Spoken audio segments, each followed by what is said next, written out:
السلام علیکم ناظرین عثمان غازی نے اپنی وفات کے وقت اپنے بیٹے اورحان غازی کو اپنا جانشین مقرر کیا تھا۔ اورحان غازی کی عمر اس وقت تقریباً 52 سال تھی اور وہ فن سپاہ گری میں عثمان غازی کی زیر نگرانی مہارت حاصل کر چکے تھے، جبکہ عثمان غازی کے دوسرے بیٹے علاء الدین نے اپنا تمام وقت علوم دینیہ کی تحصیل میں صرف کیا تھا۔ تاہم عثمان غازی کی وفات کے بعد اورحان غازی نے سلطنت کو تقسیم کرنے پر آمادگی ظاہر کی، لیکن علاء الدین نے اس سے انکار کر دیا۔ اورحان کے اصرار پر صرف وزارت کا عہدہ قبول کیا۔ سلطنت عثمانیہ کا وزیر بننے کے بعد علاء الدین نے 3 چیزوں پر خاص طور پر توجہ دی: سکہ، لباس اور فوج۔ اگرچہ سلطان علاء الدین کیقباد نے عثمان غازی کو خطبے کے علاوہ اپنے نام کا سکہ جاری کرنے کی بھی اجازت دے دی تھی، تاہم عثمان غازی نے صرف خطبے پر ہی قناعت کی تھی اور اپنے نام کا سکہ جاری نہیں کیا تھا۔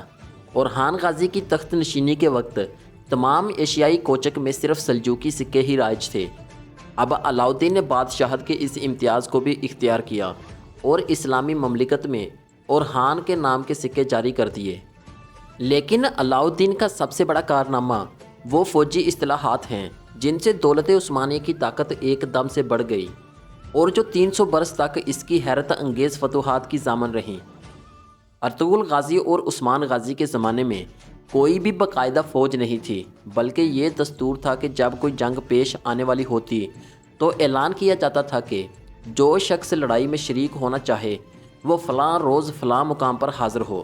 چنانچہ یہ رضاکار سوار مقررہ وقت اور مقررہ مقام پر جمع ہو جاتے اور لڑائی ختم ہونے کے بعد واپس اپنے گھروں کو چلے جاتے تھے۔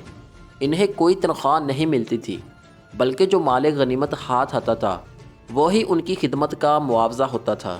ان کی کوئی مخصوص وردی بھی نہیں تھی، لیکن پھر بھی یہ سپاہی اعلیٰ درجے کے شاہ سوار ہوتے تھے اور مضبوطی کے ساتھ صف آرا ہو کر ایک دیوار کی طرح میدان جنگ میں آگے بڑھتے تھے۔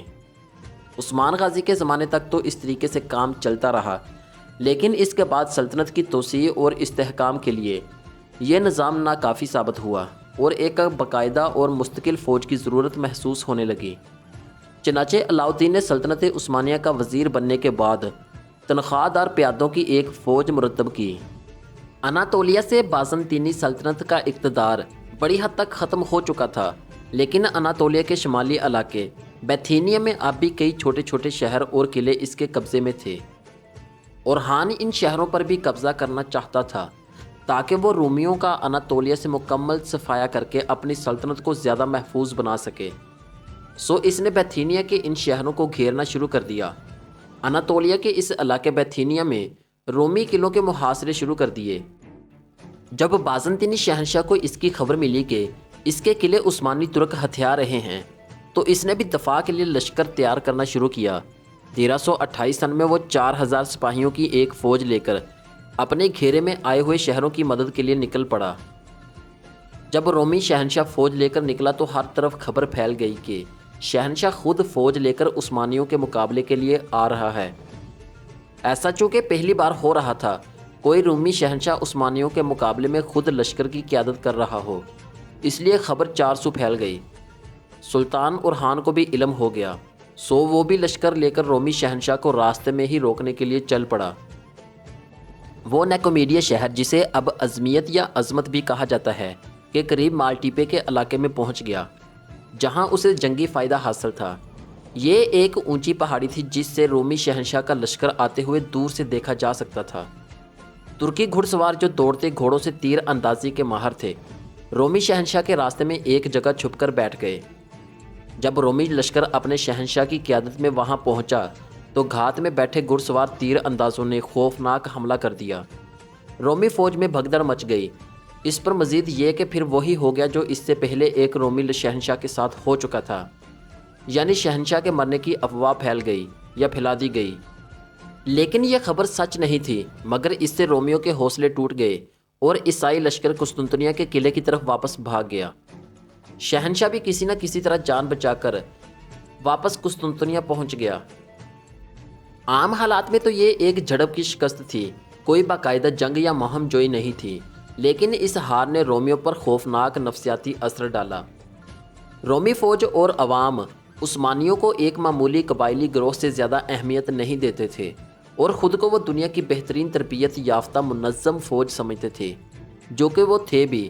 ظاہر ہے سلطنت روم کی 1000 سالہ شاندار تاریخ اس بات کی گواہ بھی تھی۔ تو اتنے بڑے زام سے آنے والا رومی لشکر جب اپنے شہنشاہ کی موجودگی میں عثمانیوں سے ہارا تو یہ ان کے لیے اعصاب شکن تھا۔ اس ہار سے وہ اتنے دل برداشتہ ہوئے کہ انہوں نے اناطولیہ میں موجود اپنے ہی ان شہروں یا قلعوں کو سپلائی تک پہنچانا چھوڑ دی، جن کے اندر خود ان کی اپنی فوج موجود تھی اور ان کا گھیراؤ عثمانی افواج کر چکی تھی۔ تو ظاہر ہے اب گھیرے میں آئی فوج، جسے باہر سے بھی کسی مدد کی امید نہ ہو، کب تک مقابلہ کر سکتی تھی۔ تو ایک ایک کر کے بیتھینیا کے سب قابل ذکر علاقے عثمانی ترکوں کے قبضے میں آ گئے۔ عثمانیوں کی اس فتح نے جہاں رومیوں کے حوصلے توڑے، وہیں اس نے ایک اور کام بھی کیا، وہ یہ کہ رومیوں کی ایک بہت اہم جرنیل کانٹیکا زینس نے اپنی آنکھوں سے دیکھ لیا تھا کہ عثمانی فوج کتنی زبردست لڑاکا فورس ہے۔ اس نے ایک شاطر انسان کی طرح عثمانیوں سے لڑنے کی بجائے انہیں اپنی طاقت بنانے کا فیصلہ کیا۔ وہ اس لیے کہ کانٹیکا زینس خود شہنشاہ بننا چاہتا تھا، لیکن ظاہر ہے وہ بادشاہ کا بیٹا تھا نہ بھائی۔ اگر اسے خود بادشاہ بننا تھا تو اسے بغاوت کرنا تھی، جس کے لیے اسے قسطنطنیہ کے قلعے کے اندر بھی اپنی حمایت میں فوج چاہیے تھی اور باہر سے بھی مدد چاہیے تھی، تاکہ جب وہ اندر لڑائی لڑ رہا ہو تو باہر سے کوئی اس کے خلاف لشکر لے کر نہ آ جائے، اور یہ مددگار اس کی نظر میں عثمانی ترکوں سے بہتر کوئی اور نہیں ہو سکتا تھا۔ سو اس نے عثمانی سلطان اور خان غازی سے خفیہ رابطے شروع کر دیے، یعنی اب ترکوں کے سب سے بڑے دشمن رومن بازنطینی سلطنت کا سب سے اہم جرنیل ترک سلطان سے مل چکا تھا۔ اس نے سلطان اور خان سے مدد کی درخواست کی اور بدلے میں بہت سے پرکشش فائدے دینے کا وعدہ کیا، جن میں سے ایک یہ بھی تھا کہ اگر سلطان اس کی مدد کرنے کا وعدہ کر لے تو وہ اپنی بیٹی سے اس کی شادی کر دے گا۔ سلطان نے یہ پیشکش قبول کر لی اور اس گٹھ جوڑ کا امتحان کچھ ہی دیر میں شروع ہو گیا۔ ہوا یوں کہ 1341 سن میں جب رومی شہنشاہ کا انتقال ہوا تو اس کا 9 سالہ بیٹا جان تخت پر بٹھایا گیا، تو اسی جرنیل کانٹیکا زینس نے بغاوت کر دی۔ اس نے مطالبہ کیا کہ اسے بھی شریک شہنشاہ بنایا جائے، ورنہ وہ اپنی ریاست سے جنگ کرے گا۔ ادھر 9 سالہ شہنشاہ کو تو کچھ سمجھ نہیں تھی، لیکن مدر کوئین اس کی والدہ جو اس کی سرپرستی کر رہی تھی وہ سمجھ گئی کہ جرنیل کس بلبوتے پر یہ بغاوت کر رہا ہے۔ سو اس نے بھی ترکوں کے ہی ایک دوسرے انتہائی طاقتور دھڑے کراسی سلطنت کی مدد مانگ لی۔ یہ اور بات ہے کہ کراسیوں سے اسے کوئی زیادہ مدد نہیں مل سکی۔ اب رومی سلطنت پہ کھل کر خانہ جنگی شروع ہوئی، جس میں ایک طرف عثمانی ترک اور رومی جرنیل کنٹیکا زینس ایک ساتھ تھے، جبکہ دوسری طرف رومی شہنشاہ سربیا اور بلغاریہ وغیرہ تھے، اور ان کے ساتھ کراسی ترک سلطنت بھی تھی۔ 6 سال تک جاری رہنے والی خانہ جنگی کے بعد کانٹیکا زینس کو قسطنطنیہ کا شریک شہنشاہ بنا لیا گیا، یعنی وہ یہ جنگ جیت گیا۔ لیکن اس خانہ جنگی نے بازنطینی سلطنت کے مزید ٹکڑے کر دیے۔ سربیا آزاد ہو گیا، بلغاریہ نے گریس کے کئی حصوں پر قبضہ کر لیا، اور بازنطینی سلطنت صرف قسطنطنیہ اور کچھ ساحلی شہروں تک محدود ہو کر رہ گئی۔ اس جنگ کا عملی نتیجہ یہ نکلا کہ عثمانیوں کا اثر و رسوخ اپنی سب سے بڑی دشمن سلطنت کے اندر تک ہو گیا، بلکہ عثمانی سلطان کا سسر رومیوں کا شریک شہنشاہ بن گیا۔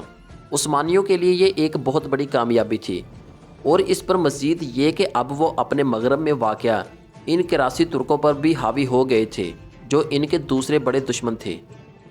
کراسی سلطنت عثمانیوں کے آگے گھٹنے ٹیکتے ٹیکتے ختم ہو گئی، کیونکہ اب ان کے ساتھ کوئی بڑا اتحادی نہیں رہا تھا۔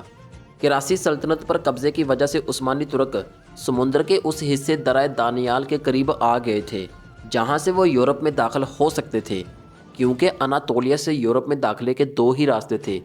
ایک یہ کہ رومی سلطنت کا انتہائی مضبوط قلعہ قسطنطنیہ فتح کر کے یورپ میں داخل ہوا جا سکتا تھا، جو کہ اس وقت بہت مشکل تھا، اور دوسرا راستہ یہی درائے دانیال کا تھا جہاں پہ ترک آ چکے تھے۔ ویسے بھی یورپ میں داخل ہونا اور یورپ کو فتح کرنا ترکوں کے لیے ایک خواب تھا۔ یہ خواب ان کے بانی غازی عثمان نے دیکھا تھا، اور اب وہ اس خواب کے کنارے پر تھے، لیکن درمیان میں ایک سمندر حائل تھا، اور دوسری طرف یورپ کی طاقتور فوج بھی جو کسی بھی صورت انہیں درائے دانیال کے پار آتا نہیں دیکھنا چاہتی تھی۔ لیکن ناممکن کو ممکن کرنے کے لیے قدرت کے کارخانے میں واقعات جنم لیتے رہتے ہیں۔ ان کا انتظار کرنا چاہیے۔ 14ویں صدی کے درمیان میں کانٹیکا زینس نے اپنے بیٹے کو اپنی جگہ بادشاہ بنانے کی کوشش کی۔ اس کے خلاف بھی بغاوت ہو گئی۔ کانٹیکا زینس نے ایک بار پھر وہی کیا جو پہلے کیا تھا، یعنی سلطان اورحان سے مدد مانگ لی۔ اب تو ویسے بھی وہ سلطان اورحان کا سسر تھا، لیکن اب سلطان اورحان نے ایک اور شرط بھی رکھ لی۔ اس نے کہا کہ اگر میں تمہاری مدد کرتا ہوں تو مجھے یورپ اور ایشیا کے درمیان درہ دانیال پار کر کے گیلی پولی میں ملٹری بیس قائم کرنے دی جائے۔ کانٹیکا زینس کو اورحان کی فوجی مدد چاہیے تھی، اور چاہیے بھی یورپ میں ہی تھی، اس لیے وہ مان گیا۔ اور یوں عثمانی ترک ایک قطرہ خون بہائے بغیر یورپ میں داخل ہو گئے۔ سلطان اورحان نے اپنے بیٹے سلیمان کو ایک بڑی فوج کے ساتھ گیلی پولی بھیج دیا۔ عثمانی فوج کی مدد کے آ جانے سے کانٹیکا زینس کی پوزیشن تو مضبوط ہو گئی تھی، لیکن ساتھ ہی اس کے لیے ایک مسئلہ بھی کھڑا ہو گیا۔ وہ یہ کہ ترکوں کی روایت تھی کہ وہ غزا کرتے تھے، یعنی عیسائی علاقوں کو اپنی سلطنت کا حصہ بنانے کے لیے جہاد کرتے تھے، جسے وہ غزا کا نام دیتے تھے۔ غزا کرنے والوں کو غازی کہا جاتا تھا۔ یہی وجہ ہے کہ ترک حکمرانوں کو غازی بھی لکھا جاتا ہے، جیسا کہ ارطغرل غازی، عثمان غازی اور اورحان غازی۔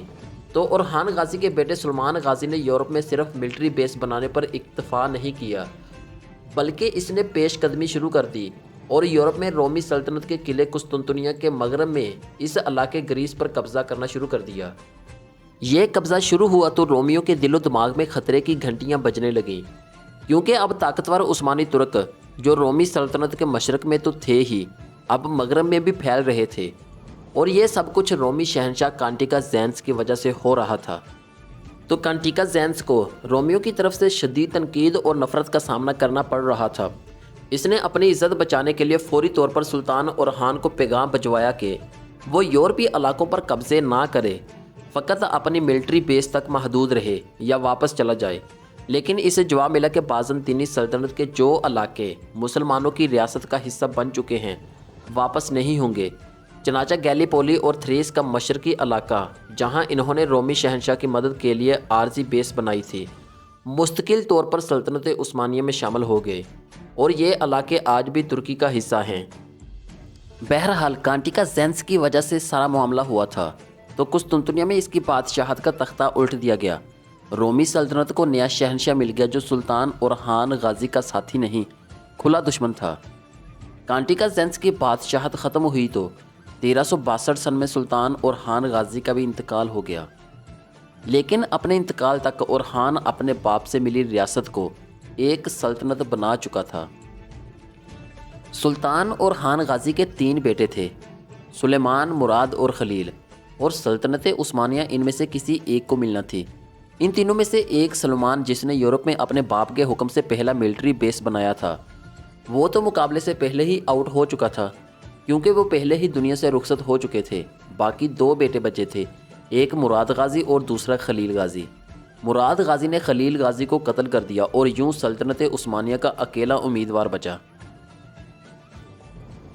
سلطان مراد اول نے تخت پر بیٹھتے ہی ترکوں کی غازہ روایت کو آگے بڑھایا، لیکن اس نے فوج میں ایک نیا اضافہ کیا، اور یہ نیا اضافہ تھا غلاموں کی فوج بنانا۔ کیونکہ سلطنت عثمانیہ کا مقابلہ جس رومی اور یورپین آرمی سے تھا، وہ بہت تربیت یافتہ اور منظم فوج تھی، جبکہ ترکوں کے پاس اس کے مقابلے کے لیے طاقت اور جذبہ تو بہت تھا، لیکن وہ ڈسپلن نہیں تھا جو انہیں دیر تک یورپ کی طاقتور ریاستوں اور بازنطینی سلطنت کے مقابلے میں کھڑا رکھ سکے۔ تو سلطان مراد اول کو ایک تو اپنی فوج مضبوط بنانا تھی، لیکن ساتھ میں ایک ایسی فورس بھی تیار کرنا تھی جو اس کی ذاتی محافظ ہو اور اس لیول کی ٹرینڈ ہو کہ کوئی دوسری فوج اس کا مقابلہ نہ کر سکے۔ یہ فوج ترکوں کے اندر سے بہترین مسلمان نوجوانوں کو جمع کر کے بھی تیار کی جا سکتی تھی، لیکن یہاں ایک مسئلہ تھا، اور وہ یہ کہ سلطنت عثمانیہ میں موجود ترکوں پر عثمانی ترک اعتبار نہیں کرتے تھے، کیونکہ ترکوں کی پہلی وفاداری اپنے قبیلے اور خاندان سے ہوتی ہے، اور یہ کسی بھی وقت پرانی وفاداری پر واپس جا سکتے تھے اور سلطان کو چیلنج کر سکتے تھے۔ لیکن سلطان کو تو نئی فوج کے لیے ایسے نوجوان چاہیے تھے جو ہر طرح کے شک و شبے سے بالا تر ہوں۔ اس لیے سلطان مراد نے بلقان کے اس علاقے سے عیسائی بچوں کو بھرتی کرنا شروع کر دیا۔ وہ یوں کہ یہاں موجود عیسائی خاندان جو اب سلطنت عثمانیہ کی رعایا تھے، ان پر لازم تھا کہ وہ گھر کا ایک بیٹا سلطان کی ایلیٹ فورس کے لیے وقف کریں۔ چنانچہ ہر سال 8 سے 18 سال کی عمر کے بچوں کو بلقان کے عیسائی گھرانوں سے لیا جاتا، انہیں سمندر پار اناتولیا کے ریجن میں لا کر پالا جاتا اور انہیں ترک زبان اور کلچر سکھایا جاتا۔ اس کے ساتھ ساتھ انہیں اسلام قبول کروایا جاتا اور 8 سال تک ان کی زبردست جنگی تربیت ہوتی، اور اس دوران یہ بچے ایک پیشہ ور فوجی میں ڈھل چکے ہوتے تھے۔ پھر انہیں مختلف شعبوں کے اسپیشلسٹ بنایا جاتا، جیسے تیر اندازی، گھڑ سواری اور موسیقی وغیرہ۔ ان کی تنخواہ اور مراعات فوج میں کسی بھی دوسرے عہدے سے بہتر ہوتی، اور اس فوج کو جینسری کہتے تھے۔ تاریخ کی کچھ کتابوں میں یہ بھی لکھا ہے کہ جینسری کی ابتدا عیسائی قیدیوں سے ہوئی تھی اور بعد میں اس فوج میں عیسائیوں کے بچے بھرتی ہونے لگے تھے۔ خیر، یہ نئی فوج انتہائی منظم اور باوقار تھی، اور ہوتی بھی کیوں نہ، کیونکہ اس میں کسی بھی بد عہدی کی کم از کم سزائے موت تھی۔ جینسری سلطان کے ذاتی غلاموں کی فوج تھی، لیکن اس کا یہ مطلب ہرگز نہیں کہ غلاموں کی جو معروف شکل ہمارے ذہن میں آتی ہے یہ اسی طرح کے غلام تھے، بلکہ یوں تھا کہ ان کے حقوق عام غلاموں سے کہیں زیادہ تھے، یہاں تک کہ انہیں ان کی خدمات کا معاوضہ بھی باقیوں سے بہتر ملتا تھا۔ تو یہ وہ فوج تھی جسے سلطنت عثمانیہ کے لشکر کی سب سے بڑی طاقت بننا تھا، جس نے قسطنطنیہ فتح کرنا تھا، جس نے آنے والے دنوں میں کئی سلطانوں کی قسمت کا فیصلہ بھی کرنا تھا، اور جس نے صدیوں بعد ایک تاریخی بغاوت بھی کرنا تھی۔ شروع میں عیسائی والدین بہت دکھی ہوتے تھے کہ ان کے بچوں کو ان سے چھینا جا رہا ہے، لیکن وقت گزرنے کے ساتھ ساتھ جیسے جیسے جینسری آرمی کا اثر و رسوخ اور شان و شوکت سامنے آتی گئی، والدین خوشی سے اپنے بچوں کو اس کا حصہ بنانے کے لیے بھیجنے لگے، کیونکہ ان کا شاہی دربار میں سلطنت کے انتہائی مرکز میں اثر و رسوخ بڑھ جاتا تھا۔ اب 1370 میں سلطنت عثمانیہ میں ایک طاقتور فوج بھی بن رہی تھی، اور ساتھ میں سلطان مراد اول عثمانیوں کی غازہ روایت کو بھی آگے بڑھا رہا تھا۔ غازہ یعنی عیسائی علاقوں پر قبضے کے لیے جہاد کرنا اور اسلامی سلطنت کو وسعت دینا۔ یہ جہاد اب سمندر پار یورپ میں ہونا تھا، لیکن سلطنت عثمانیہ کا مرکز ابھی بورسا ہی میں تھا، یعنی اناتولیا میں ہی تھا۔ سمندر پار لشکروں کی رہنمائی کے لیے ضروری تھا کہ وہاں بھی ایک فوجی مرکز ہو جہاں سلطان وقت ٹھہرے اور یورپ میں غازہ کی خود قیادت کرے۔ تو اس کے لیے سلطان مراد اول نے یورپ کا اہم شہر ایڈرین فتح کیا اور اسے سلطنت عثمانیہ کا نیا دارالحکومت بنا دیا۔ سلطان خود کبھی اناتولیا اور کبھی یورپ میں ہوتا، لیکن ایڈرین پر اس کا استاد لالا شاہین پاشا بطور گورنر خدمات سر انجام دیتا رہتا۔ لالا کا لفظ ترک اپنے اتالیق یا ٹیوٹر کو عزت دینے کے لیے استعمال کرتے تھے، تو لالا شاہین پاشا سلطان مراد اول کا استاد رہا تھا۔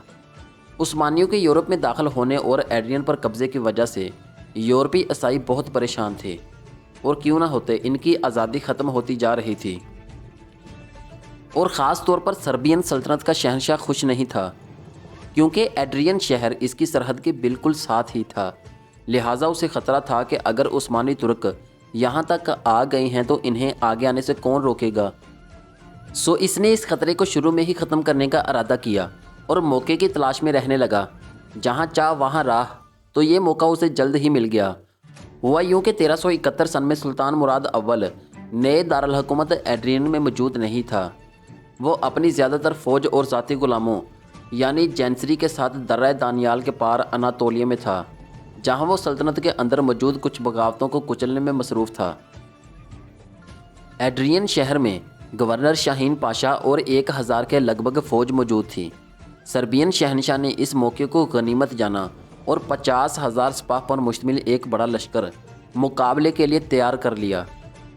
دریائے موریٹسا پر سربوں کی ایک بڑی فوج خیمہ زن تھی اور عثمانی ترکوں پر کاری وار کرنے کے لیے تیار کھڑی تھی، لیکن لالا شاہین پاشا جو صرف گورنر ہی نہیں تھا بلکہ ترکوں کا ماہر ترین جرنیل بھی تھا، اسے بھی یہ خبر مل گئی کہ سربین لشکر تیار کر کے ایڈرین پر حملہ کرنے والا ہے۔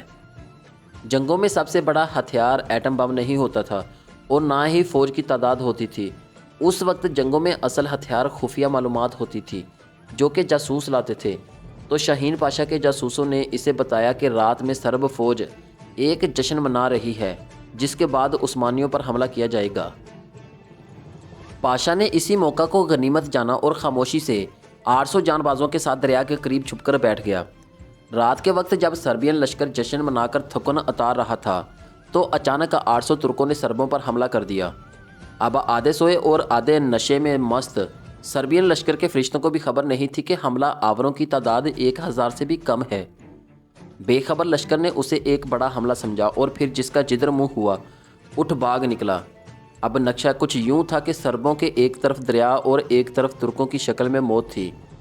عیسائی لشکر دریا کی طرف بھاگا، لیکن اس بھاگنے میں بھی ہزاروں سربین قتل ہو گئے۔ یہ جنگ چونکہ دریائے موریٹسا کے کنارے ہوئی تھی، اس لیے اسے بیٹل آف موریٹسا کے نام سے یاد کیا جاتا ہے۔ موریٹسا کی اس تاریخی جنگ میں سربین اتنی بڑی تعداد میں قتل ہوئے کہ دریا کا پانی سرخ ہو گیا۔ ترکوں کی تاریخ کی یہ ایک ناقابل یقین جنگ تھی۔ یہ تاریخ کی ان چند حیران کن جنگوں میں سے ایک تھی جس میں انتہائی چھوٹے لشکر نے خود سے بہت بڑے لشکر کو صرف جنگی مہارت کی بنا پر شکست فاش دی۔ بیٹل آف موریٹسا کو تاریخ میں سربوں کی عظیم تباہی کے نام سے بھی یاد کیا جاتا ہے۔ جنگ کا نتیجہ یہ ہوا کہ وہ سرب جو عثمانیوں کو شکست دینے آئے تھے اپنا علاقہ بھی ہار بیٹھے۔ سربین سلطنت جو ایک بہت بڑی سلطنت تھی کئی ٹکڑوں میں بٹ گئی اور یہ ٹکڑے عثمانی سلطنت کی برتری تسلیم کرنے لگے، یعنی اسے خراج دینے لگے۔ سربوں کی عظیم تباہی اور عثمانی ترکوں کا یورپ کی اہم ترین سلطنت سربیا کو شکست فاش دینا یورپ کی عیسائی ریاستوں کے لیے موت کا پیغام تھا، کیونکہ انہوں نے یورپی ملک اسپین میں مسلمانوں کی 8 صدیوں تک پھیلی سلطنت غرناطہ اور اندلس دیکھی تھی، جسے وہ پوری طاقت کے باوجود بیٹل آف موریٹسا کے وقت تک پوری طرح ختم نہیں کر سکے تھے۔ اسپین میں مسلمانوں کی حکومت غرناطہ کی شکل میں تھوڑے سے علاقے میں اس وقت بھی قائم تھی، یعنی عیسائیوں کے نزدیک یورپ میں مسلمانوں کی ایک سلطنت ختم ہو رہی تھی تو دوسری جنم بھی لے رہی تھی۔ ایسے میں اس سلطنت یعنی سلطنت عثمانیہ کے مقابلے کے لیے یورپ کے عیسائی اکٹھے ہو گئے۔ عیسائیوں کے سب سے بڑے روحانی پیشوا پوپ نے یورپ بھر میں عیسائیوں کو عثمانی سلطنت کے مقابلے میں متحد کرنا شروع کر دیا۔ اس سے پہلے بیت المقدس کے لیے مسلمانوں اور یورپ کے عیسائیوں میں طویل صلیبی جنگیں ہو چکی تھیں جن میں مسلمان فاتح رہے تھے، اور جس وقت کی ہم بات کر رہے ہیں اس وقت بیت المقدس پر مسلمانوں کی مملوک سلطنت کا راج تھا۔ ادھر عثمانی ترک بھی یورپی عیسائیوں کے خلاف جنگ کو جہاد کہتے تھے اور یورپی بھی اسے مقدس جنگ یعنی کروسیڈ کا نام دیتے تھے۔ سو مذہب کے نام پر دونوں طرف طبلے جنگ بجا دیا گیا۔ ایک طرف عثمانیوں کے پاس منظم اور متحد فوج تھی اور دوسری طرف باہمی عداوتوں کی بنا پر کوئی بھی عیسائی حکومت بازنطینیوں کا ساتھ نہیں دے رہی تھی۔ یہ سلطنت بلا شبہ ایک مسیحی سلطنت تھی اور ترکوں کا حملہ مذہبی نقطہ نظر سے نہایت ہی خطرناک تھا، لیکن یورپ میں صلیبی اتحاد کی قدیم روح تقریباً فنا ہو چکی تھی اور یونانی اور لاطینی کلیساؤں کی آپسی رنجش نے اتحاد کی کوئی گنجائش ہی نہیں چھوڑی تھی۔ ان حالات میں سلطان مراد اول نے درہ دانیال کو عبور کر کے ایک زبردست فوج کے ساتھ تھریس میں قدم رکھا اور بازنطینی علاقے فتح کرنے شروع کر دیے۔ 1363 عیسوی میں عثمانی فوج نے آگے بڑھ کر ادرنا پر بھی قبضہ کر لیا اور اسے مرکز بنا کر عثمانی فوجیں بلغاریہ میں داخل ہو گئیں۔ عثمانی کمانڈر لالا شاہین پاشا نے بلغاریہ میں داخل ہو کر پلودف کے شہر کو بھی فتح کر لیا۔ عثمانیوں کی ان فتوحات کے سامنے بازنطینی بالکل بے بس تھے، لہٰذا مجبور ہو کر شاہ قسطنطنیہ کو مراد سے صلح کرنا پڑی، اور صلح کے اس معاہدے میں یہ طے پایا کہ تھریس کے جو علاقے بازنطینیوں کے ہاتھوں سے نکل چکے ہیں بازنطینی انہیں دوبارہ حاصل کرنے کی کوشش نہیں کریں گے، اور اس کے علاوہ اناطولیہ کے ترکی امراء کے مقابلے میں وہ سلطان مراد کی مدد بھی کریں گے۔ یہ صلح کا معاہدہ کرنے کے بعد سلطان مراد واپس اناطولیہ چلے گئے۔ کچھ عرصے تک تو شہنشاہ قسطنطنیہ خاموشی کے ساتھ خراج دیتا رہا، لیکن پھر اسے اپنی محکومی ناقابل برداشت ہونے لگی۔ چنانچہ 1369 عیسوی میں شہنشاہ قسطنطنیہ نے روم کا سفر کیا اور پوپ کی خدمت میں حاضر ہو کر یورپ کی تمام مسیحی حکومتوں کو عثمانی ترکوں کے خلاف ابھارنے کی پیشکش کی۔ اس نے پوپ کی حمایت حاصل کرنے کے لیے تمام مذہبی معاملات میں یونانی کلیسا کے مقابلے میں رومی کلیسا کی برتری بھی تسلیم کر لی، اور واپسی پر جب وہ وینس سے گزر رہا تھا تو وہاں کے ساہوکاروں نے شہنشاہ قسطنطنیہ کو گرفتار کر لیا، کیونکہ شہنشاہ قسطنطنیہ نے روم کے سفر کے لیے ان سے قرض لیا تھا۔ شہنشاہ قسطنطنیہ کے پاس اس وقت اتنا پیسہ نہیں تھا کہ وہ ان کا قرض ادا کر سکتا، اس کا بڑا بیٹا جسے وہ قسطنطنیہ میں اپنا جانشین بنا کر گیا تھا، وہ حکومت کی لذت سے آشنا ہو کر باپ کی رہائی کا خواہش مند نہ تھا، اس لیے اس نے قرض ادا کرنے کی کوشش ہی نہیں کی۔ لیکن شہنشاہ کا چھوٹا بیٹا مینوئل یہ قرض ادا کر کے اپنے باپ کو آزاد کروا کر قسطنطنیہ لے آیا۔ قسطنطنیہ پہنچنے کے بعد شہنشاہ نے اپنے بڑے بیٹے کو تمام حکومتی منصوبوں سے معزول کر دیا اور اس کی جگہ اپنے چھوٹے بیٹے مینوئل کو مقرر کر کے اسے اپنے ساتھ تخت و تاج کا شریک بھی قرار دے دیا۔